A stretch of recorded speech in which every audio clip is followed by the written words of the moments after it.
Welcome to another episode of Purchase to Profits. I'm Seth Ferguson. Make sure you hit the subscribe button so you don't miss our daily interviews with successful real estate investors.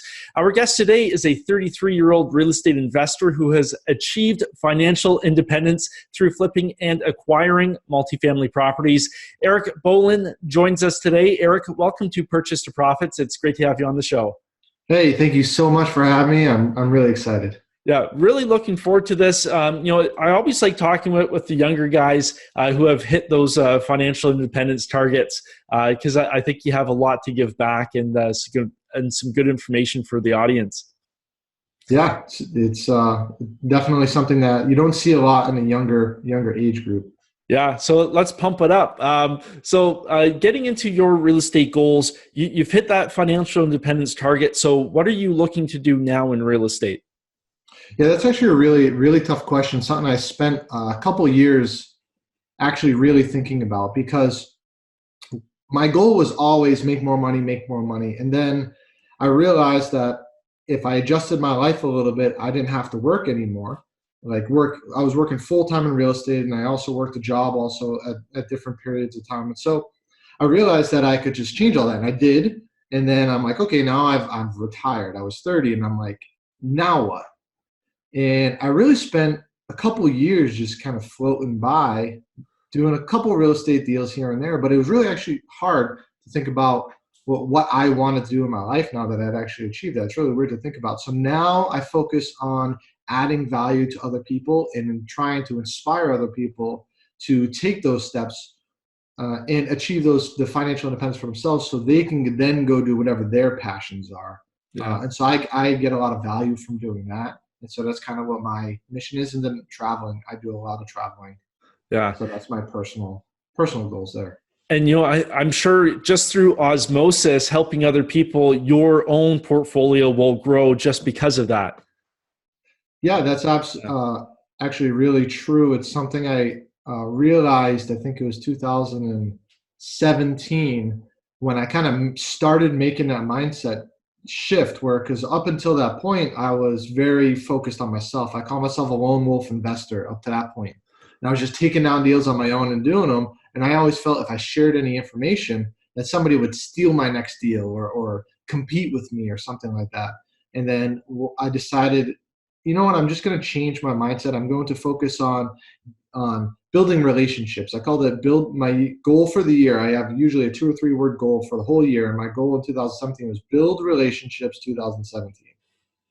And to do that, you got to give, right? You can't take, you got to give. So I gave a lot of knowledge, information. And in that year, I think I earned more in that year, or close to the same amount as I had earned in all of my previous years combined. Wow, that's huge. With that mindset shift. So I really believe in that by focusing on other people and giving to other people, really, you do get it back. But you can't do it. You can't give to people for selfish reasons. You got to give because you want to, right? Yeah. No, that's such a big impact.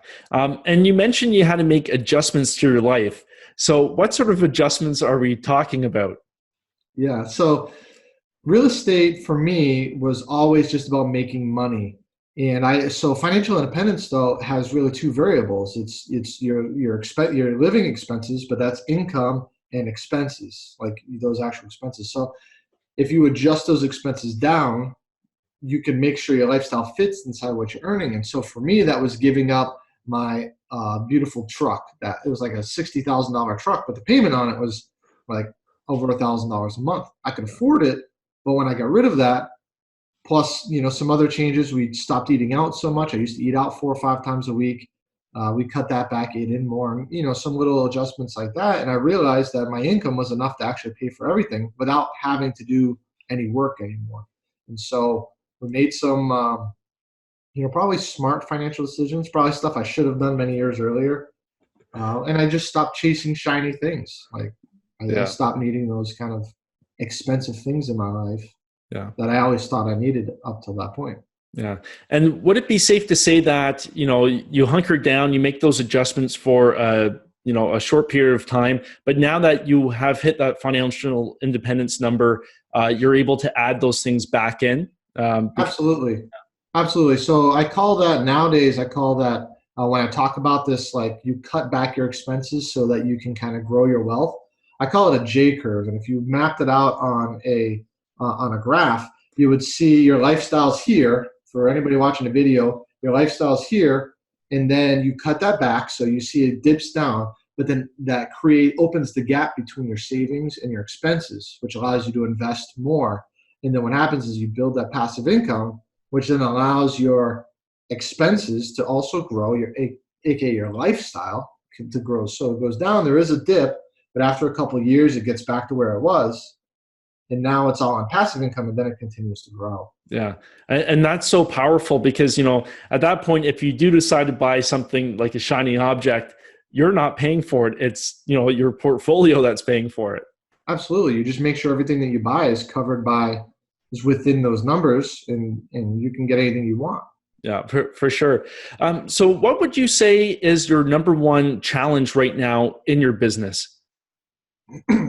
So number one challenge for me is I built up a lot in real estate, and now I'm in the process of building up other streams of income, right? You don't want to put real estate is an amazing way to make money, but if all of everything you earn is in real estate, like me, it's time where you got to start building up others. It's a security thing. And so for me, the biggest thing to overcome is really what they call, I think it's imposter syndrome or something like that. And so when I started my blog 3 years ago, I got the URL and I like did the background, and I didn't post anything on it for like a month because I was sitting here thinking like, wow, there's so many people out there who know way more about real estate than me, right? What do I have to add to that? And it took me a long time to realize, well, maybe I'm not talking to them.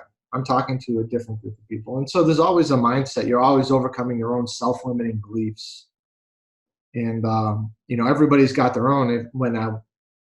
They've changed over time. When I was first getting started, there were one set of beliefs where, maybe I didn't think I could do real estate, whatever. But now it's still the same problem, overcoming my own self-doubt. But obviously it changes form as you kind of grow. Yeah. Yeah, for sure. I remember when I was writing my first book, you sit down at the blank page for a long time. And, exactly like you said, it's like, what can I add? Because there's all these other people who have written awesome books. Right. Yeah. So you just have to go through it. But what was it that got you hooked on acquiring properties? Did you speak with somebody, or was it a book you read? No, none of that. It was, I got started in real estate when I discovered passive income was an accident. It was 2009, and I wanted to buy a home. And I was a full-time student. I was working on my PhD, and I should call you Dr. Eric then. Yeah, well, that's part of the story. I dropped out of the program to get into real estate full-time once I discovered real estate. So, but I wanted to be. My plan was to be a professor. Yeah. And I was going to just teach people about economics, and which is a great subject. But I wanted to buy a home, couldn't qualify. I ended up getting a 3-family because the extra rent gets added to your income from the other units, and it helped me qualify. I bought that property, and I remember, I can remember like it was yesterday. I was sitting there watching TV with my wife. We were watching a movie. I don't remember what movie it was, and somebody came and knocked on my door. It was like 8 or 9 o'clock at night. And I'm like, who the hell is knocking on my door? Sorry if you don't swear on this. It's all good. We've had much worse. and I'm like, okay, who's this? Because I couldn't afford to live in a nice neighborhood. And so it was not a place where people go like knock on your door at 9 o'clock at night, because people don't walk around at night in that neighborhood. That's all I could afford. And I opened the door, and it was one of my tenants there paying me the rent. And I wrote him the receipt. I took the cash, and he paid cash because he was a drug dealer. And I sat down. Like I said, not a good neighborhood.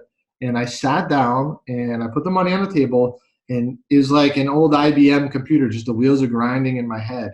And I'm like, holy crap! That was the easiest money I ever earned.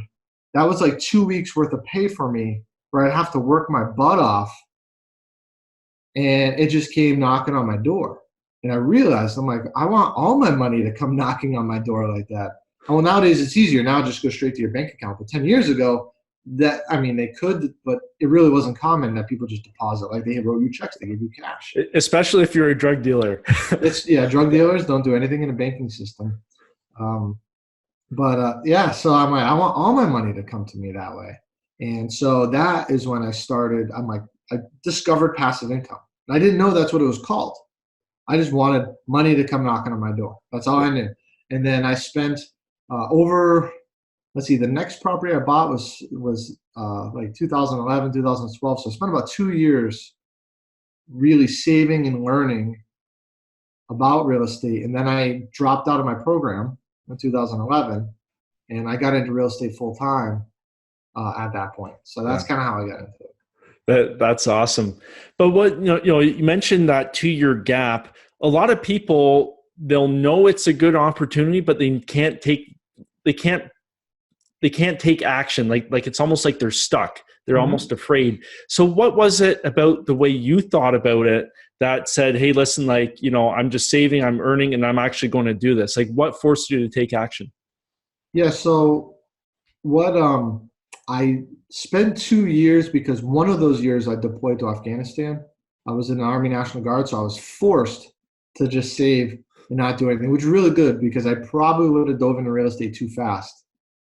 And it forced me to kind of take a step back. And so I really advocate for people that are really, really trying hard, and I want them to get in, but you got to know where you're at, and you got to know sometimes you got to kind of take a pause and spend 3 or 4 months learning before you take the dive. And that's really important thing that I discovered through not being able to do it. And then I just knew at that point, I'm like, I need something new. This is what I'm doing. And we looked at a lot of different business opportunities, and I said, I just think real estate's where it's at, and just chose it and then dove in. Nice.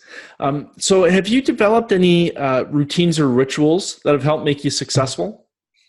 I think the most important thing for me, and I think it's actually really important in general, is I think everybody focuses so much on filling up their time during their day and having very specific structured time. I think it's really important to have what I would call white space in your calendar. Time where you just don't do anything, like literally nothing, because that's where the great ideas are born. And sometimes I'll be sitting out in my backyard just for like 3 hours doing nothing. My wife will be like, "What are you doing?" And I'm like, "Right here, a lot going on up here in my head." And there's one story. I was working really hard, 7 days a week, like months at a time, on my business not a few years ago now. It was like 5 or 6 years ago, but I got burnt out a little bit and I needed a day off. And I was actually pretty upset because I'm like, okay, I take a day off. I'm going to have to hire somebody to do all the stuff I was going to do, and it's going to cost me $300 or something. And I'm like, that's $300 that I could have in my pocket. And I took the day off and I sat on my couch and I just started looking through MLS, because that's enjoyable pastime for me, just looking at rundown properties. And something cool popped up. I'm like, cool, that's interesting. Let me get some more information. I got some more information, went and looked at it. I'm like, oh, it's pretty cool. This is fun. Just threw a random offer out. Offer was randomly accepted. And then I closed on it not that long later. And I made something like $25,000 day one. Like I was positive $25,000 day one. And since then I've earned like over $100,000 on that property. And so I call it my $25,000 day off. If I didn't take that day off, I never would have found that property. I never would have bought it, and I wouldn't own it today if I was working all day, every day. Yeah. So for me, not the ritual, but I think it's just important to take the free time so you can like think and just see what's out there rather than be so focused on every minute of your life. Yeah. No, I think there's a really famous guy who schedules thinking time. And it's along the same line. I forget who it is. I'll remember in a couple hours, and I'll be like, Warren hey, Buffett. I think he might do something like that. I don't know. It'll come to me at some point today. It's the same idea why your great ideas come when you're in a shower or the bathroom, because you've eliminated all the distractions and you're just like not doing anything. You're like, oh wow, that's genius. You need that time. Yeah. And so, you had that $25,000 day off. Did you change things up in your business then? So did you start hiring people to do those tasks so you could focus on just looking for more deals? Yeah, it wasn't long after that particular business, that was a remodeling company that I owned that was to remodel my own properties, but also I did other clients and stuff in the meantime. It was only a couple of months after that I ended up completely eliminating that business. I realized it took too much time Yeah. and it wasn't lined up with what I wanted to do, and so I focused elsewhere. So absolutely, and it's and now everything I do, I really focus on how much time of mine it's going to take. Yeah. And that's a tough thing, cutting off a business, because it's almost, lots of people, and I've done it myself, in your head you're like, oh, well, if I lose this revenue, am I really going to make it up on this side? So like, how did you experience that at all when you were, mulling it over? Of course, that's always a concern. It's still a concern today. Like, well, if I pass up this opportunity, that's $2,000 a month I could be earning or whatever.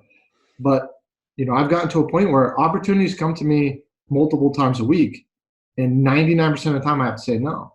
Yeah. Yeah, I got. It's more important to guard your time and use your time wisely rather than to chase everything. Yeah. I love that. That's the quote of the episode. I like that one. Guard your time, right? Yeah, guard your time. Okay, so let's move on to a keystone deal. You told us a little bit about the triplex. Is there another deal that comes to mind? Yeah, so that one was obviously fundamental in getting me started.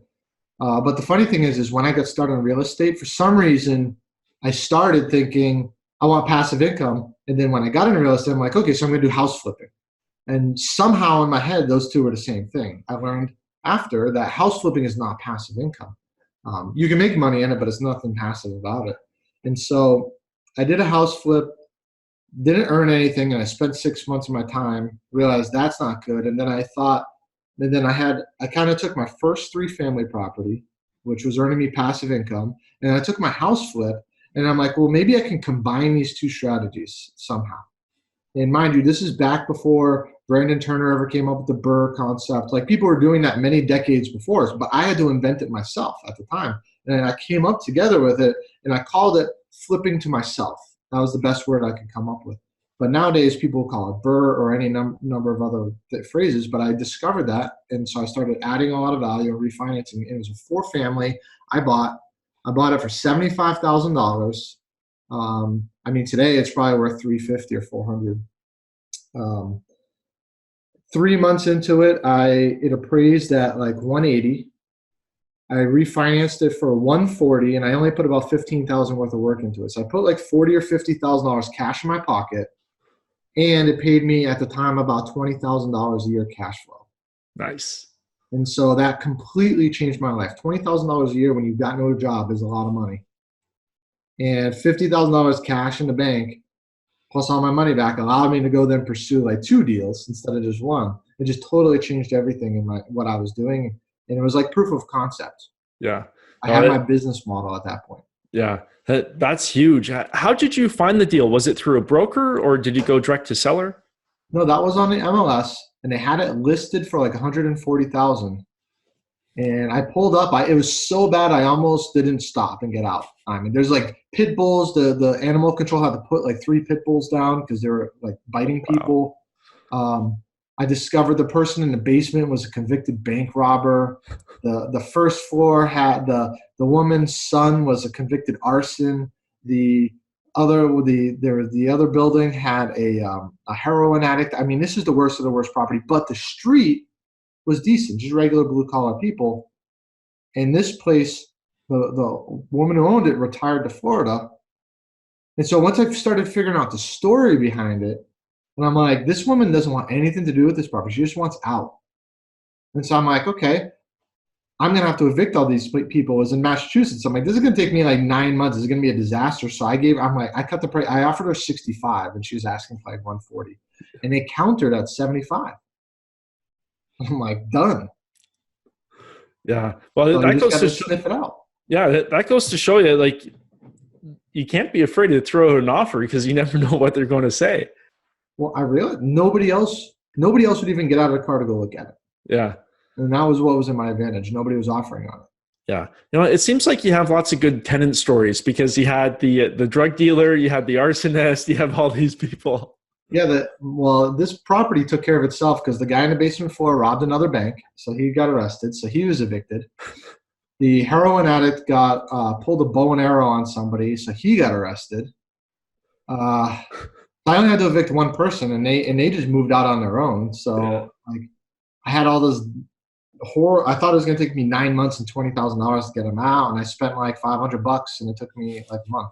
So Nice. I hope you send a nice Christmas card to the local police department yeah, for cuffing well, them. they came to me afterwards, and they said, "Oh, you own this property?" I'm like, "Yeah." They're like, "You changed the whole street with what you did on this particular property."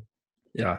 And you know what, like that's huge because, all the other, like you probably have families living on that street. Yeah. Did you see more kids playing on the street after and all that stuff? Well, it's in New England. The roads are kind of narrow, so people don't play in the streets. But yeah, I mean, it's a lot. People, it's a lot safer. I own 5 properties on that street now because of what I did to it. I kind of created the value, which allowed me then to go and I kept buying the next worst one, and the whole neighborhood just got better. Yeah. That's cool that you as one person basically started gentrifying the street. I That's really did. that's It's really really, it's cool. really. Probably increased the values on that street just myself. That's great. Well, I hope they send you Christmas presents every year. No, nobody even cares. They all tenants still all hate you. Yep. Hey, it is what it is. So, but besides the tenant hate, you have been able to do some really amazing things with real estate and financial independence. You talked a little bit about the time freedom, but what other impacts has this had on your life so far? Yeah, so it is real estate. I look at a little differently than when I started. I got into real estate because I just wanted to make money, and like I told you, the way I wanted to make money, and then I realized many years later, it's a journey for me. I learned that real estate is not. I don't do real estate because it's awesome. It is awesome, but it's not. It's not really the reason why a person should be in real estate. I do real estate because it lets you do awesome things. And without that income, I wouldn't be speaking at events. I wouldn't have my blog. I wouldn't be. I just spent 2 months traveling in Asia. I wouldn't. Who can take 2 months off from their job? No, nobody can. If you got a job, you can't do that. So just being able to earn my money in a way that I can travel and deal with a contractor while I'm hanging out in Taiwan or something like that. Like that it just makes it so flexible that allows you to achieve the things that you want. And that's what it's done for me. Is Yeah. just lets me live the life that I want to live, will also let me earn the money that we need. Yeah, that's powerful. Let's look ahead a decade from now. Where do you see yourself in 10 years? Oh my God, you didn't warn me this question was coming. No, I like to surprise people now and again, now and again. Yeah. Well, 10 years. So, like I said, I'm in the process of building up multiple streams of income. And I think that's really important for any person. You gotta start with one. And I think real estate is a great place to start. But then once you've got a good 6-figure income there or whatever your number is, kind of set that aside, keep growing it. But then you focus on your next 6-figure source of income. And then when that money comes in, you park it in real estate. That's kind of my philosophy. And so I'm working on building out some other, 6-figure streams of income. I'm working on building up my blog, which has really blown up over the last couple of years. It's become a decent source of income for me. I'm running my first event in October. And so hopefully that'll turn into a stream of income, right? Yeah. And then, so 10 years from now, I would like to see myself managing not individual things, but multiple streams of income and having people help me manage those things. Yeah. Yeah. That's kind of where I What? see myself. Yeah, I think. I'm really bad for remembering names today because this is going to be the second time. But somebody said that the average was it cent to millionaire has 7 streams of income. I think it was Yeah, 7 different absolutely. streams coming in. So that's really cool, and we'll have to have you back on in 10 years Yeah, if podcasting is still a thing, and you'll fill us in. sure. Yeah. So, Eric, if somebody's looking to reach out, learn more about you, you mentioned your blog. Where can they find you? Yep. So you can go to, if you want to learn about real estate, go to idealrei.com. And if you just want to kind of follow me personally, go to ejbowlin.com, and you can follow kind of what I'm personally doing out there on that, or you can shoot me an email, eric@idealrei.com. That's perfect. Eric, just want to say thanks so much for giving us those good stories and sharing those tips with us. Yeah, thank you so much for having me. It's been a pleasure. Yeah, but pleasure was all mine. And to you, our reviewers, I wish you well on your journey from purchase to profits. See you next time.